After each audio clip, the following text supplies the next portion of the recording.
Сәкен ағамның Асқаржан әкесі мен Ақжолықты анасының құрметіне деп әдемі жайнап жүре беріңіздер деп Ақсәуле деген тамашаны тартып қабыл алыңыздар.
Saltı var, dәстүрі бар.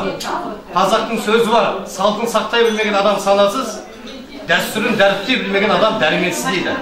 Сол қазақи салт сақтап келген сіздерде жақсыларға құда алдына құда табақ қойып, құйрық бауыр асатып, он жақсақпа деген ниетіміз біздің.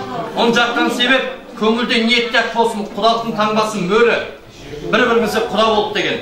Құйрық бауыр асатамыз, құдалар бір-біріне берген сертіне таймас үшін. Әңгілік бауырдай болсын деп.